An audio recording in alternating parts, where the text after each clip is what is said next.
Nanya ke abang-abang, gimana hasil debat Cawapres semalam? Yuk disimak. Sudah lama ditunggu-tunggu ya kan, dianggap bahkan konsultannya saya anggap sudah mungkin sebulan yang lalu akan meletakkan pada, orang menyebutnya posisi underdog, tapi saya katakanlah posisi yang relatif rendah, sehingga ada teori management of expectation. Dia akan terlihat tampil sedikit saja bagus, sudah bagus, apalagi bisa tampil seperti kemarin. Jadi terlihat lebih tinggi lah, lebih gemilang harapannya.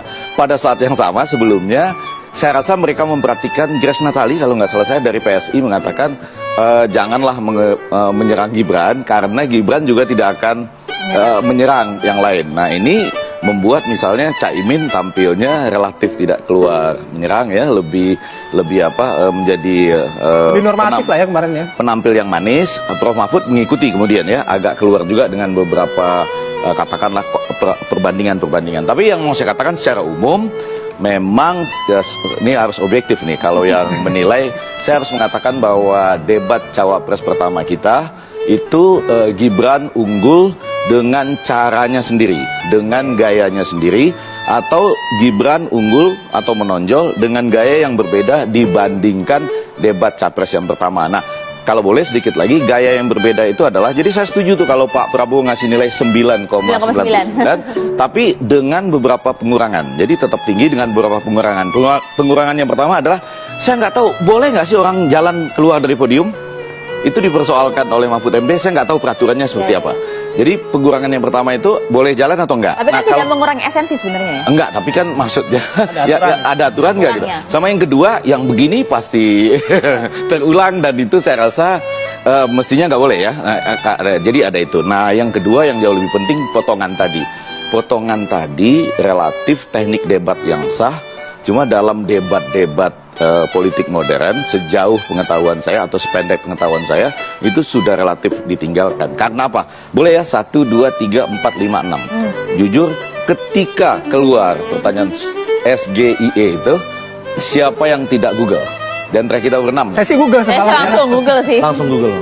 Saya memang ngurus ekonomi syariah. Tahu ya? Tahu ya itu. Jangan-jangan anunya, pelatihnya nggak apa-apa. Google, berarti dari 1, 2, 3, 4, 5, 6, Google. Orang Google. Bahkan sekarang saya kasih coba contoh yang lain ya, yang kurang lebih sama. ISEF atau ISEF.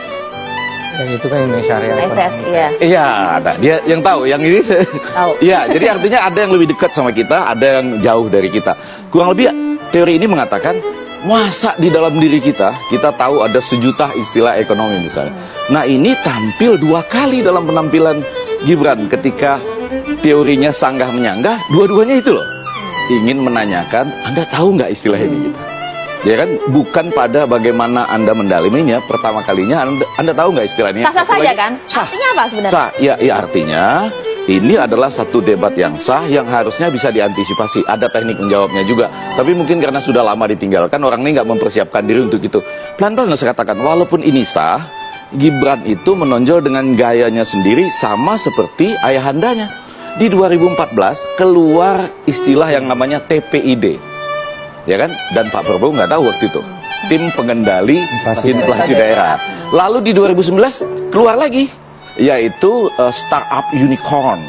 Nah Pak Prabowo waktu itu cuma tanya, ini yang online ya gitu kan. Jadi ini berulang teori itu untuk itu. Jadi ini bisa didiskusikan secara sangat serius. Tapi iya, kalaupun disebut pengurangan nilai sangat sah gitu ya. Oke, itu ada catatan ke Bang Egy, Iya. catatan ke Gibran. Tapi untuk 2 paslon yang lain, Iya, masuk ke sana. Catatan ketiga itu tadi, bahwa dalam konteks itu Muhaimin kelihatannya mencoba gimmick Slepenomics, ya, tidak terlalu bekerja, bahkan karena keberatan di situ, Caimin itu bukan menjadi dirinya sendiri.